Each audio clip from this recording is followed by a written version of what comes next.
On June 8, 1806, an 80-year-old man lay dying in his Richmond home, his body ravaged by 2 weeks of unrelenting agony. But this wasn't an ordinary old man. He was one of the founding fathers. He'd signed the Declaration of Independence, and he'd personally mentored many great men, including Thomas Jefferson, John Marshall, and Henry Clay. And now, with his final reserves of strength, George Wythe delivered a self-diagnosis that none of his attending physicians were willing to accept. He looked at the men gathered around his bed and told the men that he had been poisoned. To understand why Wythe's death sent shockwaves across the nation, you have to understand who he was. Born in 1726 in Elizabeth City County, Virginia, Wythe rose from a modest planter family to become one of the most consequential legal minds of the 18th century. He studied law under his uncle and was admitted to practice before the Virginia General Court at the remarkably young age of 20. He went on to serve multiple terms in the House of Burgesses, acting as its clerk for nearly a full decade. He represented Virginia at the Second Continental Congress and became the first of 7 Virginians to sign the Declaration of Independence. But Wythe's legacy wasn't built on politics alone. In 1779, he was appointed professor of law at the College of William and Mary, the first such position at any American institution. His students shaped the country, and Jefferson himself credited Wythe as the man who made him an honest and powerful advocate, both for his clients and for his country as a whole. John Marshall went on to become arguably the most influential Chief Justice in American history, while Henry Clay became one of the most powerful senators the country ever produced. By 1805, Wythe's household in Richmond consisted of 4 people. There was Wythe himself, still serving as a judge at 80. There was Lydia Broadnax, a freedwoman who'd been his housekeeper and cook for over 20 years. There was also Michael Brown, a freed teenager Wythe was personally educating. And then there was George Wythe Sweeney, Wythe's grandnephew, sent to live with the old judge in the hopes that some of his character might rub off. Sweeney was 17 or 18, and he was a disaster to say the least. He drank, gambled, and ran up debts at the taverns and gambling dens clustered around Richmond's seediest areas. When his money ran out, he started stealing, pilfering rare books from Wythe's library and selling them at public auction. Then he graduated to forging Wythe's signature on bank checks, at least 6 by the spring of 1806. Wythe, ever the optimist about human nature, forgave the thefts and even revised his will to ensure Sweeney would still inherit despite his personal crimes against him. Unfortunately, the will contained a fateful provision that would lay the groundwork for what happened next. If Michael Brown died before reaching full age, his share of the large inheritance would pass directly to Sweeney. On the evening of May 24, 1806, Wythe ate a light supper of strawberries and milk. The next morning, a Sunday, he took his usual frugal breakfast with coffee prepared by Broadnax. Brown and Broadnax also drank from the same pot. Only Sweeney, who prepared the coffee, didn't partake, and within an hour, all 3 were violently ill, doubled over with stomach cramps and severe nausea. Sweeney, despite having likely had everything else the others in the household had besides the tainted coffee, was totally fine. Richmond's most prominent physicians rushed to the home, and they initially suspected cholera, perhaps brought on by the strawberries from the night before. Wythe rejected this diagnosis immediately and insisted to anyone who would listen that he'd been poisoned by his grandnephew. The circumstantial evidence began piling up fast. 2 days later, Sweeney walked into the Bank of Richmond and tried to cash a $100 check bearing Wythe's signature. The teller, knowing Wythe was on his deathbed, contacted authorities. It wasn't the first forged check Sweeney had passed. When a constable arrested Sweeney, he felt 2 paper-wrapped parcels in the young man's pockets, but for whatever reason, he didn't confiscate them. Days later, A packet of arsenic turned up in the garden adjacent to the jail, as if thrown from a cell window. Inside Wythe's home, the situation grew dire. Broadnax slowly recovered, though the poison would leave her nearly blind for life.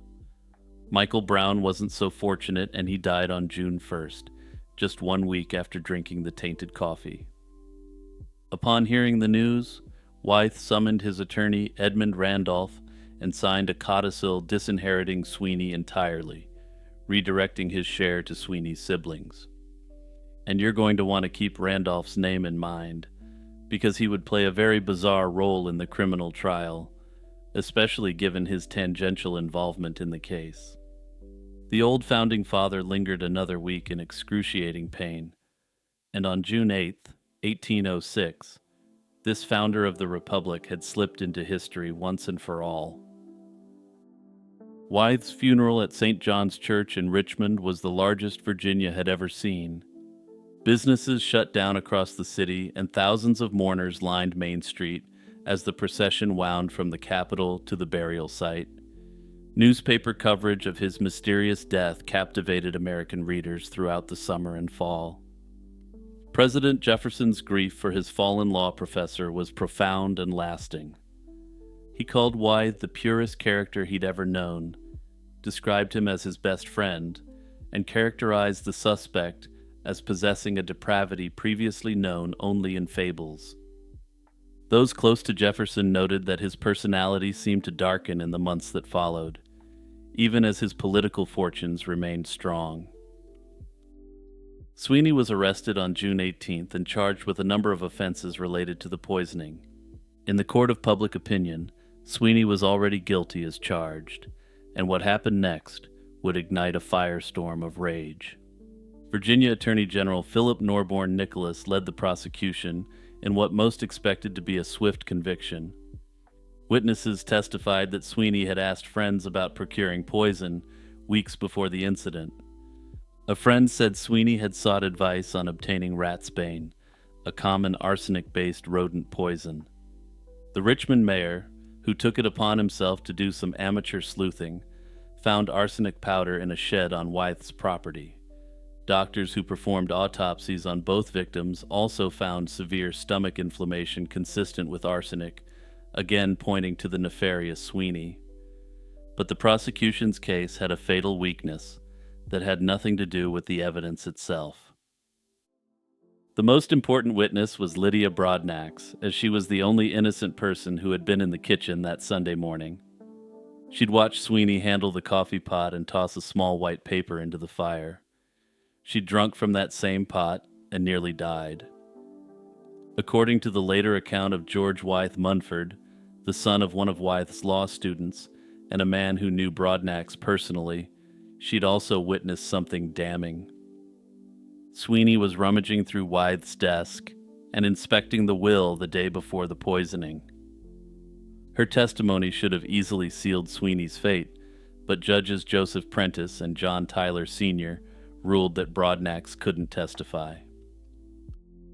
Under Virginia law, black people, regardless of their status, were prohibited from giving evidence against white defendants in criminal proceedings. Broadnax's first-hand account was excluded entirely, and prosecutors attempted to get around this using white witness hearsay. However, even white witnesses who'd heard her story couldn't relay it, because second-hand testimony originating from a black source was also inadmissible. The defense was surprisingly formidable. 2 lawyers volunteered to represent a man almost everyone in Richmond believed to be guilty. William Wirt, a brilliant young attorney, saw the high-profile case as a career-making opportunity. The other was Edmund Randolph, Wythe's own longtime friend and personal attorney, and perhaps the last person you'd expect to represent the accused poisoner. Randolph had fallen on hard times after resigning from George Washington's cabinet amid a political scandal and needed a courtroom victory to rebuild his reputation. Under cross-examination, the medical witnesses hedged their bets. One doctor conceded the symptoms could potentially be attributed to causes other than arsenic. Another physician admitted they hadn't performed the definitive chemical tests available at the time. On September 8th, after deliberating for only a matter of minutes, the jury returned a verdict of not guilty. And to be fair, without the evidence of Broadnax, finding Sweeney guilty beyond a reasonable doubt would have basically been an impossibility. The Richmond Enquirer explained the acquittal bluntly, noting that the strongest testimony had been kept from the jury because it came from a black witness. Notably, no one questioned the veracity of what Broadnax was saying. This was simply a disturbing technicality based upon an unjust law that existed at the time. The story was reprinted in newspapers across the country, and public outrage was considerable. Sweeney was convicted on 2 forgery counts the very next day, but the sentence was never carried out.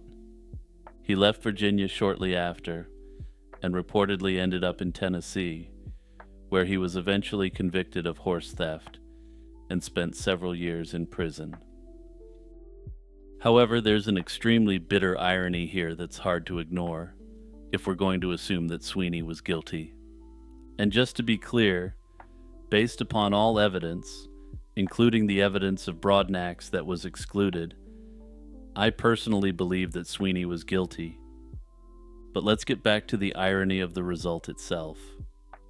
Decades before the trial, Wythe and Jefferson had worked together to revise Virginia's legal code. They'd even discussed changing the rules governing black testimony, but Jefferson and Wythe decided the public wasn't ready for black witnesses against white criminals. The very legal framework that Wythe helped build became the instrument that let the man who almost certainly poisoned him walk free. In the end, Virginia didn't change these laws until 1867 under a Reconstruction government. Lydia Broadnax, the woman who could have delivered justice for her employer and friend, never got to speak in a courtroom. She lived out her remaining years nearly blind, struggling financially, until President Jefferson personally interceded and provided her a modest income to live on. Hey everyone, it's Jimmy here with a reminder to hit the share button and send this video to your friends and family who enjoy historical content. Also, don't forget you can also find more of my historical content on my Spotify video podcast as well at Lazy Chill History. Sometime in the year 1628, a man named David Thompson vanished from the face of the earth. He didn't leave a note. He didn't say goodbye to anyone whose account has survived the centuries. He simply ceased to exist in the historical record, as if the Atlantic winds had swept him clean off the page of colonial New England history. What makes this disappearance so striking isn't just the inherent mystery of it. It's the fact that Thompson was, by nearly every measure, the most important early settler in a region that would eventually become the state of New Hampshire. He'd founded settlements, fed starving pilgrims, and successfully navigated the dangerous politics between English colonists and indigenous peoples. He also successfully secured one of the most significant land grants in early American history. And then, just like that, despite all his accomplishments, he was gone, never to be heard from or seen again. David Thompson was likely born around 1590 and baptized at St. James Church in Clerkenwell, a medieval parish in central London. His parents were of Scottish descent and were descendants of an influential noble family, with his father being a high-ranking clergyman. It's believed that through this Scottish noble connection, his family knew King James VI, who would eventually be crowned James I of England. Through this connection, he came into contact with Sir Fernando Gorges, who had become obsessed with the colonization of New England. He'd been captivated by indigenous Americans who'd been brought to England, and he spent decades promoting settlements across the Atlantic. Thompson became one of his key agents. He was also an apothecary, a pre-modern pharmacist, and he took multiple trips to New England in this capacity, prior to his final journey in 1619. In the spring of 1623, Thompson arrived at the mouth of the Piscataqua River with his wife, his young son John, and a small group of craftsmen and fishermen. They established what became known as Panaway Plantation, located at what is now O'Dorn's Point in Rye, New Hampshire.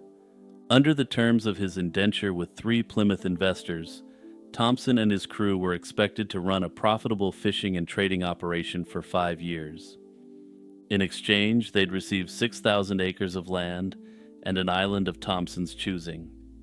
Importantly, the charter had been acknowledged by King James himself, bolstering the authority of Thompson's claim to the land substantially. After all, with a legitimate charter from the king, so long as the land was in English possession, there was no higher authority to appeal to. The settlers constructed a fortified stone house, a stockade, and fish processing facilities on nearby Flake Hill. In 1623, the famous Captain Miles Standish arrived from Plymouth Colony, desperate for food to sustain the struggling pilgrims. Thompson provided him with a shipload of salted cod, an act that some historians credit with inspiring what became the Second Thanksgiving at Plymouth.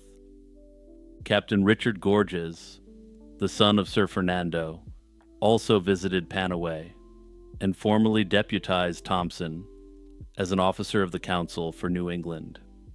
Despite these accomplishments and political connections, the fishing operation wasn't particularly lucrative.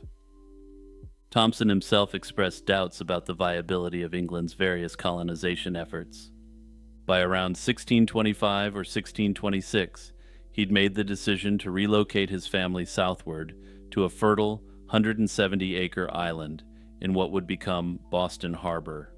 That island still bears his name today, Thompson Island. Thompson's move to the island made him and his family among the very first European settlers of what would eventually become Boston. He arrived 4 years before the Great Puritan Migration of 1630 brought 20,000 English settlers flooding into the Massachusetts Bay Colony. On the island, he established another trading post, likely engaging in fur trade with the people who lived in the surrounding area. Back in New Hampshire, his departure left Panaway Plantation without its leader. It's unclear whether any of his direct employees stayed behind. That said, some families stayed and tried to make do while fishing and trading, but it appears that it was rudderless without Thompson.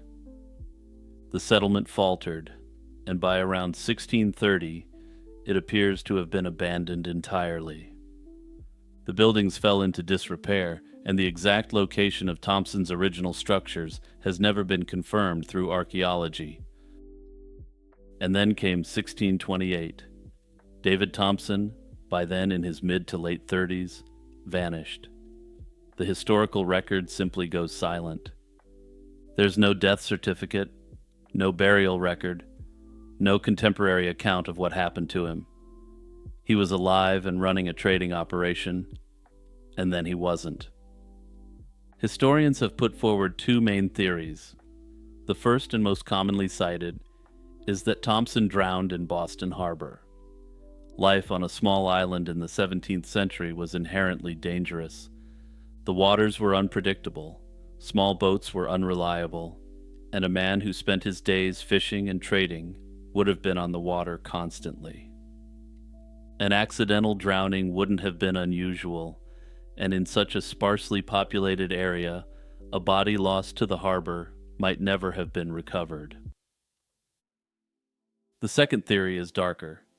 Some historians have suggested that Thompson was the victim of foul play. He'd spent years serving as a mediator in tense and sometimes hostile conflicts between expanding English colonial groups and indigenous inhabitants. That kind of work made enemies on both sides, with colonial groups seeing him as having gone native, and indigenous groups seeing him as not fully explaining deals. The early colonial period was rife with violence, territorial disputes, and competing interests. A man who positioned himself between those forces was always at risk. There's also the matter of Thompson's widow. She remarried remarkably quickly, wedding Samuel Maverick of nearby Noddles Island, which is now the site of Boston's Logan Airport. And if you're thinking that Logan isn't located on an island, you're correct. The narrow gap of water was filled in the early 20th century, but I digress. The speed of the remarriage wasn't necessarily suspicious by 17th century standards, as women in the colonies often needed the economic and social protection. But it does suggest that whatever happened to Thompson was understood to be final. There was no period of waiting or hoping for his return. He was simply accepted as gone. In the wake of Thompson's disappearance, the political landscape of New England shifted rapidly. By 1629, Captain John Mason and Sir Fernando Gorges divided the territory that had originally been granted under Thompson's charter. Mason took the southern portion and named it New Hampshire, after the English county of Hampshire. Gorges claimed what became the province of Maine. Thompson's son, John, later had to fight a legal battle to recover ownership of Thompson Island from the town of Dorchester, which had absorbed it. He eventually succeeded, though the island later passed to other hands, and Thompson himself would largely disappear from the history books, as he did in life.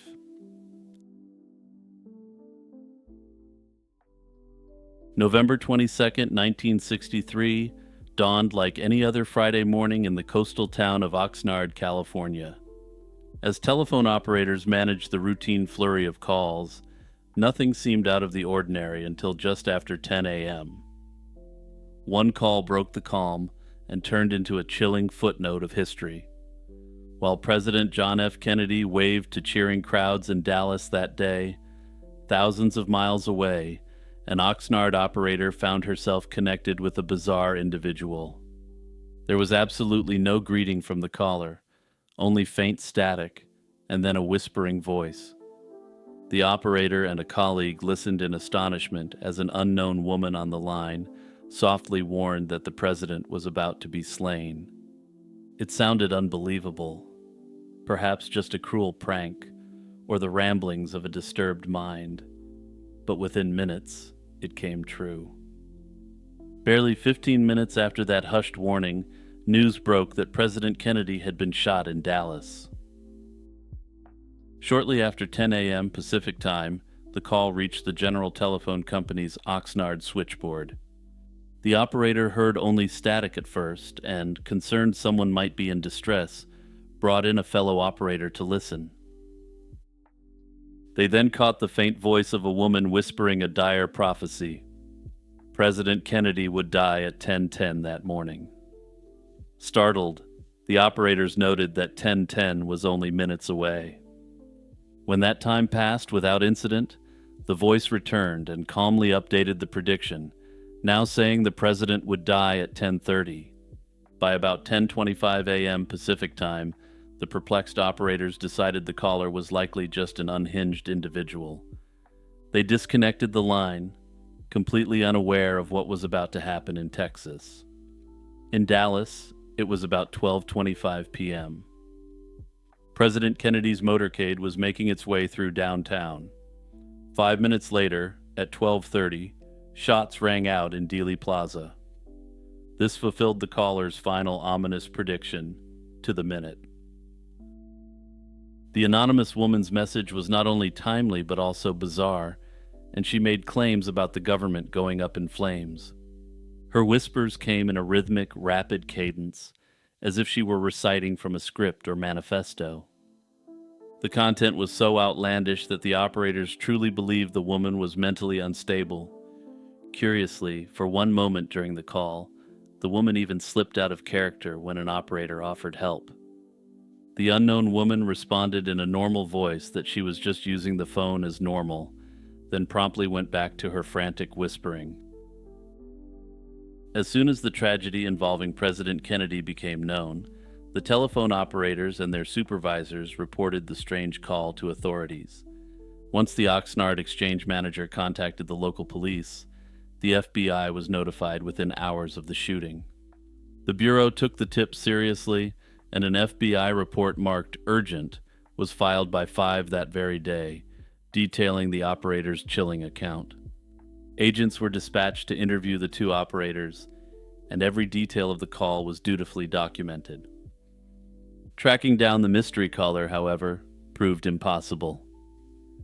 The Oxnard telephone exchange served about 10,000 households, and most of the lines were shared between multiple people. Investigators could only narrow it down to the general Oxnard-Camarillo area near Los Angeles. Notably, the state mental hospital was located in Camarillo, a fact that led some to suspect the caller might have been a patient there. The incident was logged in the Warren Commission's files as an intriguing side note, but it remained an unsolved curiosity. To this day, the identity and motive of the anonymous whispering woman remain unknown. As with any uncanny detail of the event, the Oxnard call has fueled all manner of speculation. Conspiracy buffs view it as possible evidence of a wider plot, suggesting that the caller had advanced knowledge. They've proposed she was perhaps a conspirator with cold feet, or someone on the fringes who caught wind of the plan. They point to the fact that the woman's revised prediction was exactly correct, a precision hard to chalk up to coincidence. Most officials at the time concluded the Oxnard call was probably just an eerie coincidence. The operators certainly believed the woman was mentally disturbed, not any kind of insider with real information.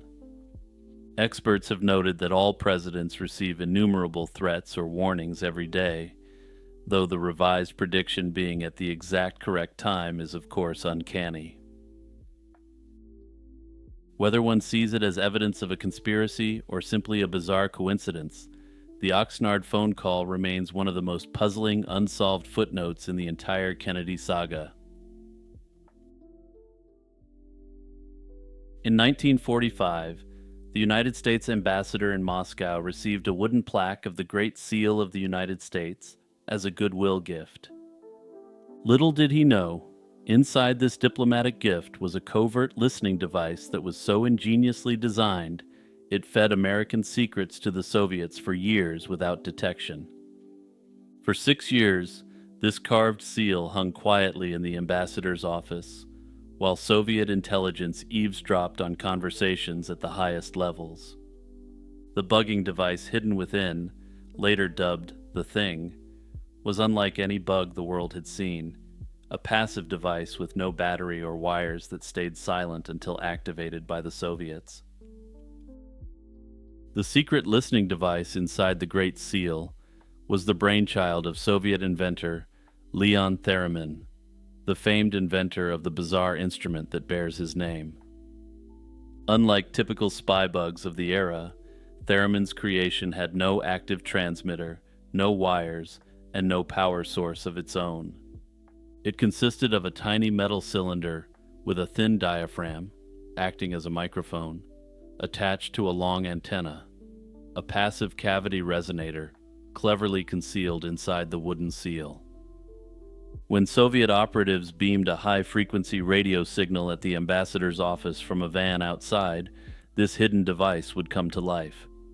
The radio waves illuminated the bug, energizing it, and prompting it to retransmit an audio signal. As people spoke in the room, sound waves vibrated the device's diaphragm, which modulated the incoming radio beam. The device then reflected a tuned signal outwards, carrying the voices of unwitting American diplomats. The Great Seal ornament was transformed into a transmitter only when the Soviets activated it remotely. Once the external radio beam was switched off, the device went dormant and broadcast nothing at all, blending back into the woodwork. This novel design utterly baffled Western security experts when the thing was finally uncovered. Because it had no battery and no obvious electronic circuits, it wasn't immediately clear how the bug operated, or even what it was supposed to do. British and American engineers scrutinizing the tiny apparatus initially struggled to understand its function.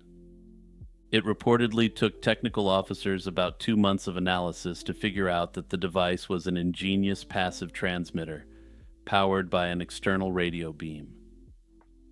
The simplicity and elegance of Theramon's bug were unprecedented. It was reliable, had an essentially unlimited operational life, and needed no maintenance. The time it took to identify that the thing was actually spyware has been subject to significant historical controversy. The device's very design was the perfect cloak. Traditional bug sweepers in the 1940s hunted for telltale electric signals or power sources. However, Theramon's device was effectively invisible to detection equipment until the exact moment it was in use. Unless the Soviets were beaming their radio signal at the seal, the bug lay electrically dormant. No signal at all for any scanner to pick up. This made it nearly impossible to detect during routine security sweeps of the ambassador's office. Technicians could sweep the room with radio detectors and hear only silence if the Soviet truck outside wasn't transmitting. In addition, the bug was physically tiny and deeply embedded inside a thick wooden carving. Even if technicians had suspected the seal, they would have had to literally carve it open to find the device hidden inside. It simply never occurred to anyone that this gift, presented by a group of Soviet school children as a token of friendship, would house such a sophisticated spy tool. Another reason the thing remained hidden so long was that it was used sparingly and strategically. The KGB didn't need to have the device transmitting constantly. Instead, they likely activated it only at opportune moments when they knew valuable conversations were happening and when the risk of detection was low. The absence of any internal power supply also meant the bug never ran out of juice. It could keep working indefinitely, ready to be switched on whenever needed. All these factors combined to allow the Great Seal bug to lurk over the ambassador's desk for years, quietly doing its job without arousing suspicion. The eventual discovery of the thing came about by a mix of accident and clever sleuthing. In 1951, British radio operators in Moscow were monitoring Soviet military radio traffic when they accidentally picked up something odd. They heard English-language voices discussing American matters in distinctly American accents. These stray transmissions of American diplomatic conversations raised alarm bells, hinting that a Soviet eavesdropping device was at work. Alerted by this find, the State Department sent security experts to sweep the American ambassador's residence for hidden bugs. Initial sweeps turned up nothing, unsurprisingly, since the device wasn't actively broadcasting. Finally, the team tried a more dramatic tactic. Ambassador George F. Kennan himself helped bait the trap. He conspicuously pretended to dictate an important confidential memo in his study, while technicians quietly moved a receiver around the room, listening for any unusual signals. After some tense moments, the trick paid off. As Kennan spoke, the hidden bug signal was detected coming from the Great Seal plaque on the wall. Technicians pried the wooden seal open and found the tiny metal antenna and resonant cavity of Theramon's device inside. This confirmed that the seemingly innocent gift from the Soviet schoolchildren to the people of America was indeed a Trojan horse. Once the bug was in American hands in 1952, intelligence chose not to tip off the Soviets immediately. Instead, they quietly studied the device in labs and even considered using it to feed misinformation back to the KGB. Beyond learning the technology, the Americans also realized they had gained a powerful piece of political leverage. They waited for an opportune moment to reveal their find. That moment came in May 1960, in the wake of the Soviets' shoot-down of a U-2 spy plane. During a heated UN Security Council meeting, Soviet delegates were denouncing American espionage. That's when Ambassador Henry Cabot Lodge, Jr. pulled out the Great Seal carving and exposed its hidden secret to the world. In front of a stunned international audience, Lodge explained how the gift from 1945 had contained a listening device all along. I have to imagine that this reveal was heavily debated before it actually happened. After all, This Trojan horse could only have been more literal if it was an actual wooden horse. These concerns clearly put aside, the revelation was dramatic and effective. It embarrassed the Soviet leadership and undercut their moral high ground on the U-2 incident. Lodge even asserted that over 100 similar Soviet bugs had been found in U.S. embassies and facilities abroad. In the aftermath, the thing became one of the most infamous spy gadgets of the era.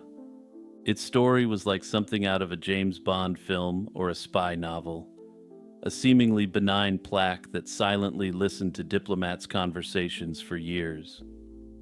The engineering lessons from Theramon's device would inform future surveillance technology, while U.S. counterintelligence grew far more wary of gift-bearing adversaries. One lingering question in the story of the Great Seal Bug is whether a traitor inside the American embassy tipped off the Soviets about when to activate it. Historians have debated this for decades, but no hard evidence has ever confirmed an internal mole. The Soviets didn't technically need a spy inside the ambassador's office to make the thing effective. Its activation could be timed using external clues, such as known meetings, visiting delegations, or predictable diplomatic routines. American embassies followed fairly regular schedules. High-level conversations often occurred during set hours, after formal meetings, or when senior officials were present. Soviet intelligence services, including the KGB, maintained constant surveillance of the embassy building itself, watching arrivals, departures, and patterns of activity. That said, Moscow was saturated with espionage, and the United States later uncovered multiple cases of insiders passing information to the Soviets. This makes the idea of an internal tipster plausible, though still unproven. In the summer of 1964, something happened in the waters off Vietnam that would change the course of American history. The Gulf of Tonkin incident, as it came to be known, served as the catalyst for full-scale American military involvement in Vietnam. For years, Americans were told that their naval vessels had been subjected to unprovoked attacks by North Vietnamese forces, attacks that demanded a military response. What makes this event particularly fascinating and deeply troubling is that much of what the public was told about wasn't true.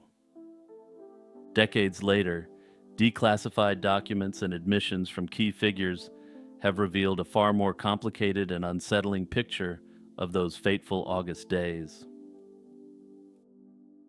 To understand what happened in the Gulf of Tonkin, we need to step back and examine what the United States was already doing in the region. By early 1964, the Johnson administration had grown increasingly concerned that South Vietnam was losing its fight against communist Viet Cong guerrillas. In response, they authorized a highly classified program known as Operation Plan 34A. This program involved South Vietnamese commandos operating under American orders, conducting raids against North Vietnamese coastal installations and islands. The goal was to apply direct military pressure on Ho Chi Minh's government and disrupt the supply lines supporting the Viet Cong insurgency in the south. The U.S. Navy provided logistical support and intelligence while Norwegian-flagged patrol boats carried South Vietnamese special forces on these missions. Simultaneously, American destroyers were conducting intelligence-gathering missions that brought them close to North Vietnamese territorial waters. These destroyers were specially equipped to intercept communications and monitor radar systems, feeding valuable intelligence information to the South Vietnamese allies. The connection between these two operations would prove critical to understanding what followed. On August 2, 1964, the USS Maddox was conducting a patrol in the Gulf of Tonkin when it found itself approached by 3 North Vietnamese torpedo boats. The previous night, South Vietnamese commandos had launched attacks on installations on the islands of Han Mai and Han Nue. From the North Vietnamese perspective, The presence of an American destroyer so close to their waters immediately after these raids wasn't coincidental. The Maddox fired warning shots, but the torpedo boats pressed their attack. In the ensuing engagement, the destroyer called in air support from the carrier Ticonderoga. American aircraft swiftly damaged all three attacking vessels, with one left dead in the water and burning. The Maddox escaped unharmed. This first incident, while significant, was a relatively minor skirmish, and it definitely actually happened. Crucially, though, this wasn't the sort of incident that could be used to justify any direct response. 2 nights later, everything changed. The Maddox, now joined by the destroyer USS Turner Joy, reported coming under torpedo attack in the darkness of the Gulf of Tonkin. The ships fired at targets detected on radar and sonar, and sailors reported seeing enemy vessels and torpedo wakes in the black water. For hours, the two destroyers engaged in what appeared to be a pitched battle against an unseen enemy, but almost immediately, doubts began to emerge. Captain John Herrick, commanding the task group, sent cables to Washington expressing uncertainty about what had actually happened. He attributed much of the confusion to freak weather effects on radar and overeager seamen ready to blast their extensive payload. Unfortunately, these doubts weren't adequately conveyed to decision-makers in Washington. One crucial eyewitness account came from a pilot named James Stockdale, who was in the air above the destroyers that night. In his later memoirs, Stockdale stated unequivocally that he saw no boats, no wakes, no torpedo launches, nothing but American ships firing into empty darkness. He reported that no pilot debriefed after that night reported seeing any enemy vessels whatsoever. Both carriers sent messages to Washington confirming that no boats had been sighted from the air. Despite the uncertainty being communicated from the scene, the Johnson administration moved quickly. Within hours, President Lyndon Johnson addressed the nation on television, describing the incidents as unprovoked aggression against American vessels in international waters.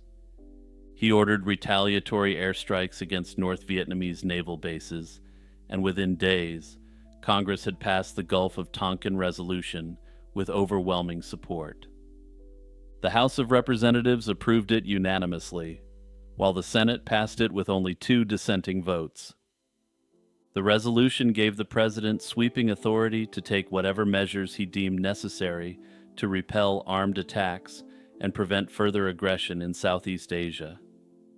It became the legal foundation for America's massive escalation in the region, an act that would eventually see over 500,000 American troops deployed to Vietnam. For decades, the truth about August 4th remained murky. In 1995, former Secretary of Defense Robert McNamara met with retired North Vietnamese General Vo Nguyen Giap. He directly asked him what had happened that night. Giap's answer was unambiguous: absolutely nothing. He confirmed that the second attack had been imaginary while acknowledging the genuine engagement on August 2nd. McNamara later admitted in the 2003 documentary The Fog of War that the August 4th attack didn't occur. The most damning revelations came in 2005 when the National Security Agency declassified hundreds of documents related to the incident.